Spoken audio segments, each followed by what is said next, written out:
Bonsoir à tous. Bienvenue pour ce live, la dégustation de la Rombox du mois de mai, avec encore une fois un joli tour du monde ce mois-ci. On va démarrer tout de suite avec Michael et Anne-Lise de la distillerie La Bourdonnais à l'île Maurice. Merci beaucoup à tous les deux d'être présents. Avec plaisir. Plaisir. Est-ce que vous pourriez rapidement vous présenter pour ceux qui ne vous connaîtraient pas encore? Tu commences, Michael? Anne-Lise, vas-y, honneur aux dames. Bonsoir à tous. Moi, je suis Anne-Lise Nuto. Je suis la Sales Manager pour la plateforme locale, donc c'est-à-dire l'île Maurice. Et je m'occupe principalement de la vente par rapport à Horeca, c'est-à-dire tout ce qui est restaurant, hôtel, bar et supermarché. Donc, l'idée, c'est vraiment d'aller à la rencontre des clients, de présenter nos produits, avoir le maximum de visibilité possible et faire goûter nos rhums et d'avoir l'opinion des gens et vraiment être à l'écoute des clients pour voir dans quelle optique il faudrait qu'on développe les produits. Ok. Donc voilà, moi je suis Michael Derune, je suis celui qui chapeaute la distillerie de La Bourdonnais avec Anne-Lise. Donc moi je suis plus porté sur le côté production, stratégie et branding de la marque. Okay. Et principalement sur l'export avec l'expérience que j'ai dans le domaine du rhum. Donc voilà, on est amené à exporter notre produit dans pas mal de pays aujourd'hui et notre stratégie est d'attaquer d'autres marchés année en année. Ok. Elle distille depuis quand cette distillerie de La Bourdonnais? On a commencé en 2006. D'accord. Ok. Ouais. Il y a eu alors si je me souviens bien, c'est quelques années avant qu'il y a eu une sorte de libéralisation un petit peu de la 2003. distillerie de rhum. Ouais, c'était 2003. 2003-2004, on a eu l'autorisation du gouvernement pour utiliser le jus de canne pour pouvoir faire du rhum, parce qu'il faut savoir que le jus de canne à l'île Maurice donc, est utilisé pour faire le sucre. Oui. Et on a des quotas à respecter pour l'exportation. Donc, ils ne voulaient pas trop qu'on utilise le jus de canne pour en faire un produit dérivé. Ils préféraient faire du sucre. Ouais. Et puisque les montants n'étaient pas énormes, ils ont réalisé qu'il y avait moyen de nous vendre du jus de canne, en parenthèse. Ouais, super. 2006, ok, d'accord. Moi, c'est une distillerie qui commence à faire parler d'elle, mais qui n'est pas encore très connue auprès des amateurs français. Donc, c'est une des raisons aussi pour laquelle on a choisi cette petite cuvée 1774. Donc, est-ce qu'on parle d'un rhum épicé? Est-ce qu'on parle d'une liqueur? Est-ce qu'on parle d'un rhum arrangé? On est sur quel type de produit? On est sur la catégorie qu'on appelle aujourd'hui la catégorie Aged Spice Rum. Okay. Donc, comme tu le sais, une fois qu'on fait les infusions, on n'a plus le droit d'appeler ça un rhum sur le marché européen. Donc, on est obligé de l'appeler spirit drink ou spirit of rum. Donc, c'est un rhum qu'on a fait vieillir pendant 2 ans dans des ex-fûts de cognac de NSI sur l'île Maurice, en tropical aging.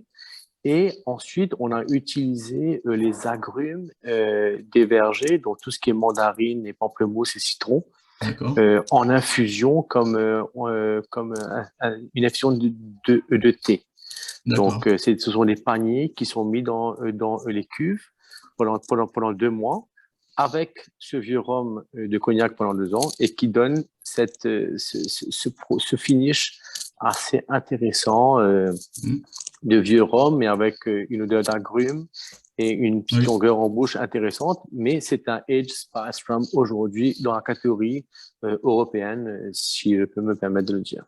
Oui, d'accord.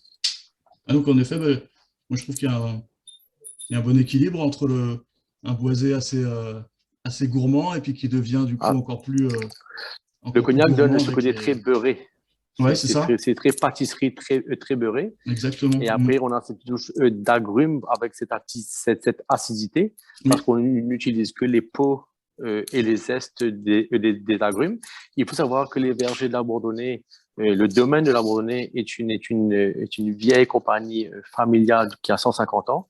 Et on a cultivé des agrumes, des fruits et des épices pendant des centaines d'années, des dizaines d'années. Et aujourd'hui, on utilise tout ce qui vient des vergers pour créer des recettes un petit peu différentes pour les amateurs de rhum qui veulent rentrer dans l'histoire du rhum, avoir des sensations un petit peu différentes que des rhums très prononcés en termes d'âge, en termes d'ester, etc.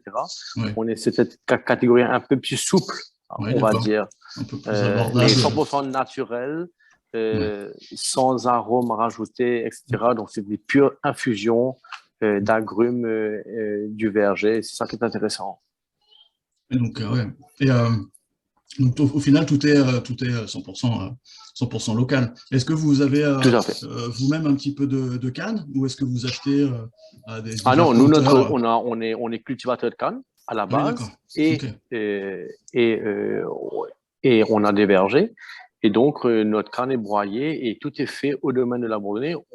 On envoie notre canne à sucre chez notre usine voisine.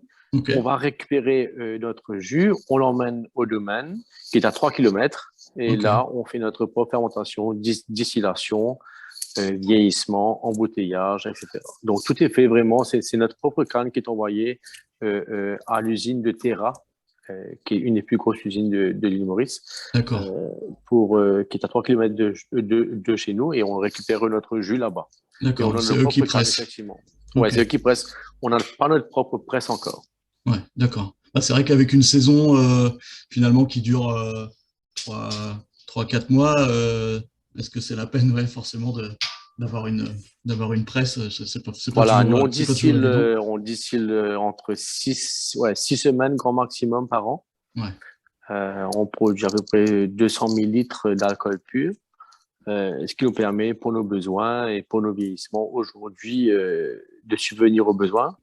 Mais effectivement, on a, s'il faut accélérer le volume, on a 6 mois de campagne, donc ça, c'est pas un problème. Et aujourd'hui, on est une petite usine craft, artisanale, et on se débrouille comme ça, et on adore ce qu'on fait. C'est super. On avait pu goûter, la petite équipe Rhomatitude, on avait pu goûter à quelques rhums vieux qui sont, je crois, même pas sortis dans le commerce, que Olivier avait ramené de sa visite chez vous. Et on attend les prochains. Je dis ça, j'envoie une bouteille à la mer. Voilà. Non, mais ouais, super, super. Et la distillation se fait sur quel genre d'appareil? Là, on a acheté une nouvelle colonne il y a 3 ans avec la compagnie Honoré SAS. D'accord. Donc, on est sur une colonne traditionnelle de 35 plateaux et on débite à peu près 4000 litres par jour d'alcool pur. Fermentation classique 35-40 heures. D'accord. Donc, voilà. Et on joue avec un peu avec les hauts plateaux. Si on veut tirer les huiles lourdes, les huiles hautes, on vient jouer pendant la campagne. Il faut savoir que le taux de sucre varie de semaine en semaine par rapport aux pluies, par rapport au soleil, par rapport aux intempéries. Donc, on joue avec les plateaux durant la distillation pour avoir un produit homogène, justement. J'imagine qu'il faut aussi un peu ajuster la fermentation quand on a des variantes de concentration en sucre dans le Debrix. Il faut gérer tout ça. Donc, de temps en temps, on accélère la fermentation, on la fait plus rapidement, ou on la fait un peu plus longue. Ça, c'est nos experts en distillation qui font pas mal de recherches, et avec leur expérience, arrivent à gérer la bécane, comme on dit. Il faut refaire tous les calculs tous les jours. Tout à fait. Pas un métier facile. Et moi, je sentais aussi un petit côté épicé. Je ne sais pas s'il y a des épices dans Non, il n'y a pas dans le d'épices. mélange. Non, Non, non, il n'y a pas d'épices. c'est le boisé qui apporte ce côté cannelle. Alors, peut-être le côté épice, c'est peut-être la vanille Tahitiensis Ok, qu'on ajoute une petite gousse parce qu'il d'accord. faut savoir qu'on est producteur de vanille aussi. Ok, On produit la vanille Tahitiensis, donc qui vient de Tahiti, pas la planifera qui est de Madagascar. d'accord. Donc, on y rajoute une petite touche personnelle, encore une fois, des vergers dans C'est notre super. recette. Donc, voilà, on appelle ça l'or noir aujourd'hui. Ouais, On en produit à peu près 300 kilos par an de vanille qu'on utilise dans une superbe recette qui s'appelle Amelia, le rhum Amelia, que je vous invite à déguster un jour, ok, qui est le même principe que 1074. ok. Et donc, voilà, c'est peut-être cette petite touche-là qui vous donne cette petit effet de cannelle dans Ouais, c'est ça. le Il y a rhum. un joli équilibre, hein.